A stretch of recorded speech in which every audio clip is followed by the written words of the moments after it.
Hi guys, ఇదైతే మన day 1 of Omkareshwar and Ujjain trip. అందరూ ఉజ్జయిన్‌కెళ్ళి ఓంకారేశ్వర్ అయితే మేము రిటర్న్‌గా వెళ్తున్నాం. సో, ఫస్ట్ మనం మన తెలుగు రాష్ట్రాల్లో ఎక్కడి నుంచైనా సరే కందువా జంక్షన్‌కి చేరుకోవాలి. మేము హైదరాబాద్ నుంచి ఎక్కాం కాబట్టి మార్నింగ్ 10:30 కందువా దగ్గరున్నాం. అక్కడ ఒక ఆటో మాట్లాడుకున్నాం. రూ. 15 పర్ పర్సన్ బస్ స్టాండ్ దగ్గర దింపుతారు. అక్కడి నుంచి ఓంకారేశ్వర్‌కి 2½ అవర్స్ ఈజీగా పడుతుంది. సో, అది కూడా మనిషికి రూ. 130 ఎంతో ఉంది టికెట్. ఒకవేళ మీరు ఎక్కువ మంది వెళ్తే మాత్రం క్యాబ్ ప్రిఫర్ చేయండి. మేము తక్కువ మంది ఉన్నాం కాబట్టి ఇలా వెళ్తున్నాము. సో, జస్ట్ రైల్వే స్టేషన్ నుంచి ఒక 10 మినిట్స్ పట్టిందంటే అండి బస్ స్టాండ్‌కి. సో, నంబర్ ఆఫ్ బసెస్ ఉంటాయి. ఓంకారేశ్వర్‌కి 10, 15 మినిట్స్‌కి ఒక బసెస్ ఉంటాయి. కానీ ఇక్కడ గవర్నమెంట్ బసెస్ ఏమీ ఉండవు. అంతా ప్రైవేట్‌వే. సిటీ అయితే చాలా బాగుంది. రైల్వే స్టేషన్ బయటనే పోహా, జిలేబీ ఉంది. కానీ మేము తినలేదు. ఏం చేస్తాం, ఇట్స్ ఓకే. సో, ఓంకారేశ్వర్‌లో దిగినంబడే అక్కడ ఒక దగ్గర రూ. 1000 అలా తీసుకున్నారు. మేము ఆరుగురం ఫ్రెష్ అప్ అవ్వడానికి మాట్లాడుకొని ఫ్రెష్ అప్ అయిపోయాం. చూసారా, అది నేనే ఫోటోస్ తీస్తున్నా. So, Satvik is the videographer for this day. So, ఇదంతా ఓంకారేశ్వర్ టెంపుల్‌కి వెళ్ళే రూట్ అండి. మేమైతే ఆన్లైన్‌లోనే టికెట్స్ బుక్ చేసుకున్నాం. ఓంకారేశ్వర్ అండ్ మహాకాళేశ్వర టెంపుల్‌లో దర్శనం టికెట్స్. ఓంకారేశ్వర్‌లో రష్ చానా ఉంటుంది. మనకు కనిపించదు గానీ, ముందే బుక్ చేసుకోండి. నేను లింక్స్ కూడా కింద డిస్క్రిప్షన్‌లో ఇస్తా. మనమే సెల్యూట్ చేస్తున్నాం అప్పుడప్పుడు. ఏదో చిన్న కెమెరా కొన్నాం, దానికే సోకులన్నీ. సో, ఇలా వెళ్తున్నాం. ఇక్కడ చూస్తే నర్మదా బాణలింగాలన్నీ. ఇక్కడ నర్మదా నది ఒడ్డున దొరికే రాయిని తీసుకొచ్చి వీళ్ళు ఇలా నున్నగా మలిచి లింగంలాగా చేస్తారు. ఇది బాణలింగం అని కూడా అంటారు. మేమైతే కొన్ని షాపింగ్ అయితే చేసాం. మనం దర్శనం లైన్‌లోకైతే దీని తర్వాత వెళ్ళిపోయామండి షాపింగ్ అయిపోయినంబడే. చూసారా? ఇది రూ. 300 ఒక దగ్గర కౌంటర్ దగ్గర మన రూ. 300 టికెట్ బార్‌కోడ్ చూపిస్తే చేతికొకటి ఇస్తారు. ఒక బ్యాండ్. ఆ బ్యాండ్ ఉంటేనే లోపలికి ఎంట్రీ ఉంటుందండి. మేము ఆ బ్యాండ్ తీసుకొని లోపలికైతే ఎంటర్ అవుతున్నాము. ఇక్కడ అన్ని షాప్స్ అవి ఇవి ఉన్నాయి. చూసారా, చేతికి బ్యాండ్ చూపిస్తున్నా, ఫ్లెక్స్ చేస్తున్నా. అప్పుడప్పుడు అలా అవుతుంది. బట్ ఆన్‌లైన్‌లోనే బుక్ చేసుకోండి, ప్రశాంతంగా అయిపోతుంది. ప్రతి చోట టికెట్ కౌంటర్ దగ్గర కూడా చాలా క్యూ ఉందండి. సో, ఇదైతే ఓంకారేశ్వర టెంపుల్ అండి. మెయిన్ టెంపుల్ దగ్గరలోనే ఇది. బయట ఉన్నాము. ఈ లైన్‌లో వెళ్ళిపోతే రూ. 300 టికెట్ దర్శనం క్యూ అండి ఇది. జస్ట్ మీకు ఒక 15-20 మినిట్స్‌లోనే దర్శనం అయిపోతుంది, ఎంత రష్ ఉన్నా సరే. సో, మనకు వెళ్ళే దారిలో అయితే ఫస్ట్ మన బాస్ హనుమాన్‌జీ కనిపించారు. చూపిస్తాను ఆగండి. హనుమంతుడు ఉన్నారు ఫస్ట్. హనుమంతుడి పక్కనే అటువైపు గణేష్ ఉన్నారు. అక్కడ ముందేమో నందీశ్వరుడు ఉన్నారనమాట చూడండి. చాలా బాగుంది. నేను ఫస్ట్ టైం ఇది నార్త్‌లో ఒక టెంపుల్‌కి వెళ్ళడం. ప్రయాగరాజ్ అప్పుడు నాకు కుదరలేదు కాబట్టి ఇదే ఫస్ట్ టైం నేనైతే వెళ్ళడం. చాలా బాగుంది ఆర్కిటెక్చర్ కూడా. నగరా స్టైల్ అంటారంట ఇదంతా కూడా. సో, గర్భగుడి వరకు కూడా ఫోన్ తీసుకెళ్ళొచ్చు. ఇక్కడెక్కడ కూడా ఫోన్స్ డిపాజిటింగ్ అనేది పని లేదు. బట్ మేమైతే ఇక్కడ వరకే వీడియో తీసాం. లోపల వీడియో తీయలేదు. చూసారా, మా వాళ్ళందరూ నిలబడి ఉన్నారు. అండ్ నెక్స్ట్ చూపిస్తాను ఆగండి ఎలా ఉంటుందో గర్భగుడి దగ్గర. ఇదే అండి మెయిన్. చూసారా ఎంత బాగున్నాయి కార్వింగ్స్. చాలా వరకు మనకి ఇది కనిపించవు. ఆ రష్‌లో మనం ఎంత పట్టించుకోము. ఇక్కడి నుంచి లోపలికి వెళ్ళాక రైట్ సైడ్‌కి వెళ్ళాలండి. మన ముందేమో పార్వతీదేవి ఉంటుంది. కొంచెం కిందకి చూస్తే శివుడు కనిపిస్తారు. కరెక్ట్‌గా చూడండి. అండ్ మీరు ఎంటర్ అయ్యేటప్పుడే ఒక పెద్ద డబ్బా ఉంటుంది. ఆ డబ్బాలోనే స్వామివారికి మనం ఏమైనా పూలు కానీ, నీళ్ళు కానీ సమర్పించుకోవాలంటే అక్కడనే సమర్పించుకోవచ్చు. ఎందుకంటే స్వామివారి ముందు ఒక పెద్ద అద్దం ఉంటుంది. మనకు చూడడానికి తప్ప ముట్టుకోవడానికి ఏం పెట్టడానికి రాదు. చూసారా, షణ్ముఖన్న అక్కడ గంట కొట్టడానికి ఎంతో ప్రయత్నిస్తున్నాడు. కొట్టాడు. కొట్టేశాడండి ఫైనల్లీ షణ్ముఖన్న అయితే. సౌండ్ కొంచెం రాదు, నాదే వస్తది. అని చెప్పానుగా ఇందాక నంది అని. ఇక్కడనే ఉందండి నంది అయితే. కరెక్ట్ ఆపోజిట్ సైడ్‌లోనే ఉంటారు ఓంకారేశ్వరుడు. జస్ట్ వర్స్ట్ కేస్‌లో 30 మినిట్స్ అండి దర్శనం. చానా బాగయింది. నేను ఎక్స్‌పెక్ట్ చేయలే ఇంత ఫాస్ట్‌గా అవుతుంది టికెట్ కొనడం వల్ల ఇంత అద్భుతం అని. టికెట్ కొనకుండా వెళ్ళిన ఒక అన్నకి, మాతో పాటు వచ్చిన అన్నకి 6 అవర్స్ పైన పట్టింది. సో, అది మాత్రం చూసుకోండి. సో, మీరు దర్శనం చేసుకొని బయటకొచ్చాక మీకు రైట్ సైడ్ ఒక దగ్గర ప్రసాదం అమ్ముతారండి. రూ. 50కి 4 లడ్డూలుంటాయి. తీసుకోవచ్చు, బాగున్నాయి. బేసన్ లడ్డు మన దగ్గర స్టైల్ లాగా లేదు. చూసారు నర్మదా నది ఇక్కడి నుంచి ఎంత బాగా కనిపిస్తుందో. మేమైతే అక్కడ లడ్డు ఒకటి తీసుకొని తినేసాము. పంచడానికి మాత్రం ఉజ్జయిన్‌లో తీసుకున్నాము. చాలా మంచిగా అయింది. స్వామివారు కరెక్ట్ ఒక న్యాచురల్ రాయిలాగా ఉంటారు, శివలింగం ఆకారంలో కాకుండా. మీరు ఇక్కడి నుంచి కిందకి దిగాక మాకు టెంపుల్ కనిపించింది. అదేంటో చూపిస్తా, నెక్స్ట్ క్లిప్‌లో వేస్తా చూడండి. ఒక్క నిమిషం ఆగండి. సో, ఇక్కడ ఈ షాప్ పక్కన ఏంటంటే ఓంకారేశ్వర కార్యాలయం అని ఉంటుంది. ఆ కార్యాలయం పక్కన లోపలికెళ్తే పాతాళేశ్వర మహాదేవ్ అని ఉంది. ఎంత బాగుందండి లోపల, ఒక్క మనిషి లేరు. మేమే మంచిగా అక్కడ ఒక దగ్గర చెంబులో వాటర్ ఉంటే మేమే అభిషేకం చేసుకున్నాం స్వయంగా. చాలా బాగుంది. చాలా మందికి తెలీదు. అండ్ ఈ పాతాళేశ్వర టెంపుల్ ఎదురుగానే బటుక్ భైరవ్ టెంపుల్ కూడా ఉంది ఒకటి. అది వీడియో తీయలేకపోయాం గానీ చాలా బాగుంది. చాలా మందికి తెలీదు ఉపాలయం ఉన్నట్టు ఓంకారేశ్వర్‌లో. మీకు కుదిరితే మాత్రం కంపల్సరీ దర్శించుకొని కొంచెంసేపు ధ్యానం చేయండి. చాలా బాగుందండి అనుభూతి అయితే. చూసారా నర్మదా నది. అసలు నేను నర్మదా నదిని చూడడం ఫస్ట్ టైం ఇదైతే. గంగా, యమునని నేను అక్కడ ప్రయాగరాజ్‌లో చూశాను గానీ చాలా పెద్దగా ఉంది. అక్కడ 2 సేతులున్నాయి గదా! ఒకటేమో మమలేశ్వర్ సేతు, ఒకటేమో ఇంకో సేతు ఏమో బడా సేతు. సో ఒకటేమో క్లోజ్ చేశారు రష్ బట్టి, ఒకటి ఓపెన్ ఒకటి క్లోజ్ అలా చేస్తూ ఉంటారనమాట. సో ఓంకారేశ్వర్ ఒక హాఫ్ అండి, ఇంకొక హాఫ్ మమలేశ్వర్ అనే ప్లేస్లో ఉంటుంది జ్యోతిర్లింగం. మనం అక్కడికైతే వెళ్దాం. ఇలా ఈ సేతువు నుంచి నడుచుకుంటూ కిందకు వెళ్తే అక్కడ జనాలు వస్తున్నారు కదండి, అక్కడనే అండి మమలేశ్వర్ సేతు. అండ్ నార్త్లో టెంపుల్స్లో చాలా చోట్ల ప్రసాదం కాన్సెప్ట్ లేదండి, అంటే వీళ్ళు గుళ్ళో అమ్ముతున్నారు కానీ చాలా మంది ఏం చేస్తున్నారంటే దేవుడికి మనం చూపించి తీసుకొచ్చుకోవాలని బయట మన చక్కెర గుళికలు అవి ఇవి లైన్లో నిలబడి దేవుడికి చూపించి తీసుకొచ్చుకుంటున్నారు, దేవుడికి అర్పించి తీసుకొచ్చుకుంటున్నారు. కానీ ఈ టెంపుల్స్లో ఉజ్జయిన్లో కానీ ఇక్కడ కానీ వాళ్ళు ఏమంటున్నారంటే మేము దేవుడికి భోగం పెట్టిన తర్వాతనే ఈ లడ్డూస్ అమ్ముతున్నామండి, ఇక్కడనే తీసుకొచ్చాను. చాలా మంచి వ్యవస్థను అయితే చేశారు, బట్ చాలా మంది అది ఉపయోగించుకోవట్లేదు సాడ్లీ. మనమైతే అక్కడనే తీసుకుంది. ఇది మామలేశ్వర్ అండి, ఇంకొక హాఫ్ జ్యోతిర్లింగం.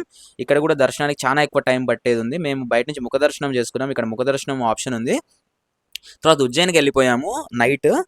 అక్కడి నుంచి 350 రూపీస్ క్యాబ్ తీసుకున్నారు, 6 అవర్స్ పట్టింది, చాలా రష్ ఉంది నర్మదా జయంతి కాబట్టి. సో అక్కడ ఉజ్జయిన్లో మేము వెంబటే ఒక దగ్గర రూమ్ తీసేసుకున్నాం, ముందే ఆన్లైన్లో బుక్ చేసుకున్నాం. ఉజ్జయిన్లో రూమ్ చాలా కష్టం, వీకెండ్స్ ఆన్లైన్లోనే బుక్ చేసుకున్నాం. మేము 2 డేస్కి బుక్ చేసుకున్నాం, 1 డే ఉన్నా సరే. ఎందుకంటే ఓన్లీ నైట్ 10 వరకే వీళ్ళది లెక్క మార్నింగ్ 10 వరకే వీళ్ళది రూమ్ లెక్క అనమాట. మళ్ళీ ఈవినింగ్ ఉండాల్సి వస్తుంది కదా అని 2 డేస్కి బుక్ చేసుకున్నాం. సో ఇదే అండి కాలభైరవ టెంపుల్, ఉజ్జయిని క్షేత్ర పాలకుడు అండి స్వామివారు, సింధూర వర్ణంతో మెరిసిపోతూ ఉంటారు. సో ఇక్కడ కాలభైరవ సర్కార్ అని పిలుస్తుంటారు అనమాట ఆయన్ని, గవర్నమెంట్ మొత్తం ఆయనదే అన్నట్లు. సో ఇక్కడ మాకు దర్శనానికి అయితే 1.5 గంట పట్టిందండి. చాలా చాలా బాగా అయింది దర్శనం, చాలా దగ్గర నుంచి చూసాం స్వామివారిని. నార్మల్గా అయితే 4-5 అవర్స్ పడుతుందంట, మేము తొందరగా వెళ్ళాం కాబట్టి తొందరగా అయిపోయింది. అండ్ ఉజ్జయిన్లో ఎవరైనా ఆటో వాళ్ళని ఎవరైనా రికమెండ్ చేయొచ్చా అని మీరు అడగొచ్చు. మాకు వచ్చిన ఆయన అయితే చాలా డబ్బులు తీసుకునే వ్యక్తిలానే కనిపించాడు, ఎక్కడా సరిగ్గా చూపించలేదు. మేము ద్వారకాధీశ్ టెంపుల్, చింతామణి గణేష్, అష్టవినాయక్ ఇవన్నీ చెప్తే అవన్నీ హ్యాండ్ ఇచ్చాడు. ఇంకా అది అయిపోగొట్టుకొని మేమైతే మహాకాల్ టెంపుల్కి వచ్చాం. చూసారా మా వాళ్ళు అందరూ శాల్వా కొనుక్కొని ఎలా ఉన్నారు, నేను కూడా కొన్నా, వీడియోలో వస్తా ఆగండి నెక్స్ట్. సో 150 రూపీస్ పడింది, 180 పడింది శాల్వా. అందరూ మంచిగా బొట్టు పెట్టేసుకొని మంచిగా రాముడు మంచి బాలుడు లాగా, సారీ మా వాళ్ళు అందరూ మంచి బాలుడు లాగా కొంచెం అలా అవుతున్నారు. చూసారా మనం కూడా శాల్వా అయితే వేసుకున్నాం, మనకు అది పడదు ఆ చందన లేపనం కాబట్టి పెట్టుకోలేదు అంతే. సో మేము ఇలా ఉరుక్కుంటూ నడుచుకుంటూ వెళ్ళిపోతున్నామండి. సో లైన్ అయితే చాలా ఎక్కువ ఉంది. సో ఇక్కడ మేము ఈ క్యూ లైన్లోకి రావడానికి 1 అవర్ పైన పట్టిందండి. ఈ క్యూ లైన్లోకి వచ్చాక 1 అవర్లో దర్శనం అయిపోయింది, మొత్తం 2 అవర్స్లో అయితే అయిందండి. ఇక్కడ మన తెలుగు వాళ్ళకైతే కొంచెం కూడా బుద్ధి జ్ఞానం ఏమీ లేదు, లైన్లు దాటుకుంటూ ఎగురుకుంటూ అక్కడ కూడా పిచ్చి పిచ్చిగా అరుచుకుంటూ ఉన్నారు. అది చూసారా స్వామివారికి హారతి సమయం అనమాట అదేదే. నేనైతే తిట్టా మనోళ్ళని, పక్క నుంచి దూరుతారు, పోలీస్ వ్యవస్థలు ఉన్నా సరే పట్టించుకోరు, మన వాళ్ళంతే అందరూ అంతే తయారయ్యారు. నాకు చాలా కోపం వచ్చింది. అండ్ ఇదైతే స్వామివారి గుడి అండి, ఇక్కడ నుంచి కనిపిస్తుంది కదా. సో ఇక్కడ లాస్ట్ పాయింట్లో మీకు మళ్ళీ ఒకసారి మీ టికెట్ స్కాన్ చేస్తారు, అక్కడ స్కాన్ చేయించుకోవడం మర్చిపోకండి, లేకుంటే అలో చేయరు. అండ్ ఇక్కడైతే మీకు 1 అవర్ దాకా పడుతుందండి, మొత్తం ఒక 10 వరుసల దాకా ఉన్నాయి అంతే, కానీ టకటక కదులుతూనే ఉంది. అయ్యో ఉన్నారు కదా వీళ్ళే ఆ తెలుగు వాళ్ళు, అరుచుకుంటూ గగ్గోలు చేసుకుంటూ, అంటే మా వాళ్ళు కాదండి పక్కనున్న వాళ్ళు, మా వాళ్ళు కొంచెం మంచోళ్ళే, అంటే నేనున్నా కాబట్టి కొద్దిగా గొప్ప మంచిగా బిహేవ్ చేస్తున్నారు. అప్పుడప్పుడు అలా అవుతుందిలేండి.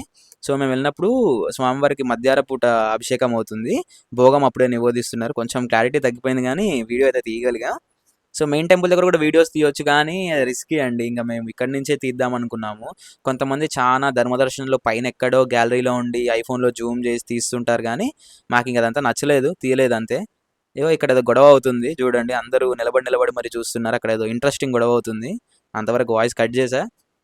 సో ఉజ్జయిన్లో 2 టిప్స్ అండి, ఆటో డ్రైవర్ హోటల్ ఆయనతోనే మాట్లాడించుకోండి, కొంచెం ముందే ఆన్లైన్లో బుక్ చేసేసుకోండి హోటల్స్, మీకు ప్రశాంతంగా ఉంటాయి. అక్కడికి వెళ్తే మాత్రం దొరకవు, ఎందుకంటే మాతో పాటు ఓంకారేశ్వర్లో కలిసిన అన్న ఫోన్ చేసి అన్న ఉజ్జయిన్ మొత్తం వెతికామన్న, ఒక్క హోటల్ ఒక్క డార్మిటరీ ఖాళీగా లేదన్న అంటున్నాడు. సో ఆ జాగ్రత్తలు అయితే మీరు తీసుకోండి. అండ్ ఇది కాకుండా మీకు చిన్న టిప్ ఏంటంటే, దర్శనం అయితే చాలా బాగైంది, బయటకు వచ్చాక మీకు 250 రూపీస్ టికెట్ ఇచ్చే కౌంటర్ ఉంటుంది, అక్కడికి వెళ్ళి మీరు ఇది మనమే, ఒక్క నిమిషం ఆగండి. సాత్విక్ హాయ్, సాత్విక్ కూడా హాయ్ చెప్పేశాడు. సో ఇక్కడ ఉపాలయాలు చాలా ఉంటాయండి, అన్నిటి దగ్గర దర్శనం చేసుకోండి, ఫొటోస్ దిగండి. ఇక్కడ ఏంటంటే 250 రూపీస్ టికెట్ కౌంటర్ దగ్గరికి వెళ్తే మీకు మళ్ళీ ఒక భోజన కూపన్ ఇస్తారు, అది మహాకాల్లోకి మొత్తం తిరుక్కుంటూ బయటకు వెళ్తే అక్కడ మీకు నిశుల్క్ అన్న సత్ర అని ఉంటుంది టెంపుల్ వాళ్ళదే. అక్కడైతే మనకు రోటీ, పాయసం, ఒక కర్రీ, ఒక పప్పు, ఒక రైస్ ఆర్ ఒక దాలియా అని ఒకటి ఉంటుంది రవ్వతో చేసింది, అవి పెడతారనమాట. చాలా బాగుంది ఫుడ్ అయితే అసలు. ఈ లడ్డూ ప్రసాద్ కౌంటర్ టెంపుల్ లోపల ఉంది, టెంపుల్ బయట ఉంది. సో టెంపుల్ బయట మీరు చూడాల్సింది ఒక బడా గణేష్ అండ్ హరిసిద్ధి మాత టెంపుల్. బడా గణేష్ క్లిప్ మిస్ అయిందండి, హరిసిద్ధి మాత టెంపుల్ మేము పొద్దున్న దర్శనం చేసుకున్నాం. దాని తర్వాత టెంపుల్ బయటకు వచ్చి తినేశాక ఈ సాందీపని ఆశ్రమంకి అయితే వెళ్ళాం. శ్రీకృష్ణుడు, కుచేలుడు, బలరాముడు విద్యను అభ్యసించిన ప్లేస్ అండి ఇది, వాళ్ళు చదువుకుంది ఇక్కడే అనమాట, ఈ ఆశ్రమంలోనే. ఇక్కడ ఉన్న ఉజ్జయిన్‌లో మొత్తం 84 మహాదేవుని టెంపుల్స్ ఉన్నాయన్నమాట. 84లో ఇది ఒకటన్నమాట. సో, ఆ ఆటో ఆయన నుండి యాత్రలాగా ఉంటుంది. 84 చూపిస్తాము. 3 డేస్ పడుతుంది అది ఇది అన్నారు. జస్ట్ చెప్తున్నా అంతే వెళ్ళకండి ఫుల్లు డిమాండింగ్‌గా ఉన్నారు. కాశీ తర్వాత అంత పెద్ద క్షేత్రం అన్నమాట ఇది. సో, లోపల ఏదో చిన్న క్లిప్ తీయగలిగా మీకోసం. అప్పటికే తిడుతున్నాడు అక్కడ లోపల పండిట్‌జీ. మేమేమో తీసాం ఆయన హిందీలో ఏదో అంటున్నాడు. ఇది గోమతి కుండ అండి. మనకు భాగవతంలో చానా చోట్ల దీని రిఫరెన్స్ ఉంటుంది. ఈ గోమతి కుండ గురించి చూడండి. అది. సో, ఇది గోమతి కుండం అండి. శ్రీకృష్ణ బలరాములు విద్యను అభ్యసించినప్పుడు ఉన్న ప్రదేశం ఇది. ఇది మంగళనాథ్ టెంపుల్ అండి. అంగారకుడికి ఉన్న ఏకైక క్షేత్రం అనమాట. అంటే తమిళనాడులో కుంభకోణం దగ్గరలో ఒకటుంది. బట్ నార్త్ వాళ్ళేమో ఇదే ఏకైక క్షేత్రం అంటున్నారు. నాకేంటో తెలీదు. అంటే ఇక్కడ అంగారకుడు శివుని రూపంలో, శివలింగ రూపంలో దర్శనమిస్తాడంట. అంధకాసురుడిని వధిస్తున్నప్పుడు శివుడు ఆ టైంలో మనకు ఇక్కడ అంగారక గ్రహం శివుడికి హెల్ప్ చేసిందని చెప్పి అంటారు. ఇది ఏమన్నా పెళ్లి దోషాలున్నా, గ్రహ దోషాలున్నా ఇక్కడ పూజలు చేపించుకుంటూ ఉన్నారు. మేమైతే దర్శనం చేసుకున్నాము. అండ్ నేను ఇందాక చెప్పా కదా అక్కడ లడ్డు అన్నది ప్రతి చోట ఉంది. చూసారా? ఇక్కడ మనమైతే అభిషేకం స్టార్ట్ చేసాం చూడండి.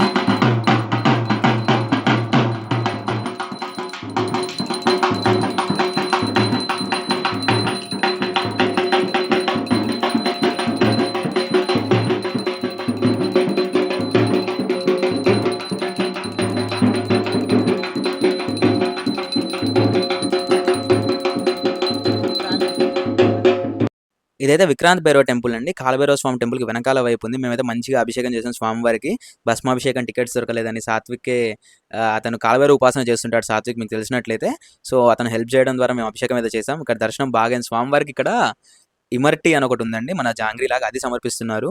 సిగరెట్ సమర్పిస్తున్నారు. పాన్ సమర్పిస్తున్నారు. ఆలుగడ్డ కర్రీ ఒకటి సమర్పిస్తున్నారు.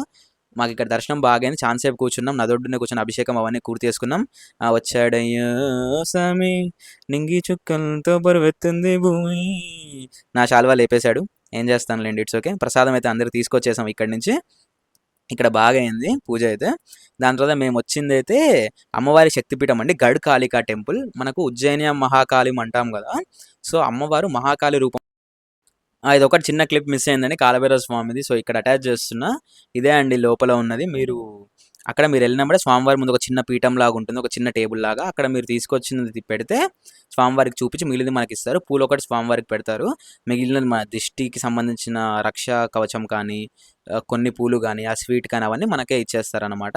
చాలామంది ఇక్కడ మందు బాటిల్‌తో కూడా కనిపించారు. ఒకప్పుడు అలో ఉంటుండే అంట. కానీ ఒకప్పుడు ఇక్కడ ఇప్పుడు ఉజ్జయిని మొత్తం ఆల్కహాల్ ఫ్రీ చేశారు కాబట్టి బయట నుంచి తెచ్చి మరి సమర్పిస్తున్నారు. సో, ఇక్కడ కూడా దర్శనం బాగైంది. గఢకాళిక టెంపుల్‌లో దర్శనం బాగైంది. గఢకాళిక అనేది 18 శక్తిపీఠాల్లో ఒకటి. ఇక్కడ వచ్చేసరికి అయితే ఏంటంటే హరసిద్ధి మాత టెంపుల్ పొద్దున దర్శనం అయింది. ఈవినింగ్ దీపస్తంభాల ప్రజ్వలన కోసం వెళ్ళాం. చాలా ఫేమస్ అండి ఇది ఉజ్జయిన్‌లో. నార్త్ వాళ్ళు 51 శక్తిపీఠాల్లో ఇది ఒకటని నమ్ముతారు. సో, ఇలా అయితే మా ఉజ్జయిన్ ట్రిప్ చాలా బాగా అయిందండి. దర్శనాలు ప్రతి చోట కూడా చాలా బాగయ్యాయి. సో, మాకెళ్ళడం స్లీపర్, మళ్ళీ దాని తర్వాత బస్సు, మళ్ళీ దాని తర్వాత ఓమ్ని, మళ్ళీ రిటర్న్ వచ్చేసరికి ఏసీ థర్డ్ ఏసీ కాబట్టి మాకు టికెట్స్‌కి వీటికో 3,000 అయింది. రూమ్ వచ్చేసరికి పర్ హెడ్ 320 అయింది 2 డేస్‌కి కలిపి. 320 ప్లస్ ఓంకారేశ్వర్‌లో 150 అట్లా అయింది. ఫుడ్‌కి మొత్తం మీద ఒక 300 కూడా అయ్యుండొచ్చు 2 డేస్‌కి కలిపి. 300, 350 అయింది. అండ్ దర్శనం టికెట్స్ వాటికో 600 అయింది. మొత్తం మీద మాకు 5-6K మధ్యలో అయిందండి పర్ పర్సన్. చాలా కంఫర్టబుల్‌గా వెళ్ళి వచ్చాం. సో, మీరు ఇది ఒకవేళ 3 డేస్ వీకెండ్‌కైతే ఇది చాలా పర్ఫెక్ట్ ప్లాన్ అండి. ఆర్ వీకెండ్ ప్లస్ ఒక రోజు లీవ్ పెట్టుకుంటే శుభ్రంగా వెళ్ళేసి రావచ్చు. దర్శనం చేసుకొని రావచ్చు ప్రశాంతంగా. ఎటువంటి టెన్షన్ లేదు. 3 డేస్‌లో వెళ్ళి రావచ్చు ప్రశాంతంగా. సో, మీరైతే ఈ ప్లాన్ ఫాలో అవ్వండి. ఏమైనా డౌట్స్ ఉన్నా నాకైతే మెసేజ్ చేయండి. కింద కామెంట్స్ పెట్టండి. ఈ వీడియో చాలా తొందరగా పెట్టేస్తున్నాను. ఎందుకంటే చాలా వీడియోస్ పెండింగ్‌లో ఉన్నాయి. సో, ఇటువంటి మరింత కంటెంట్ కోసం please like, share, subscribe to Rishikesh Uraganti. మీరు చేస్తున్నారు. త్వరగా చేయండి. అంతకు మించి ఏమీ లేదు. Thank you so much. Have a nice day.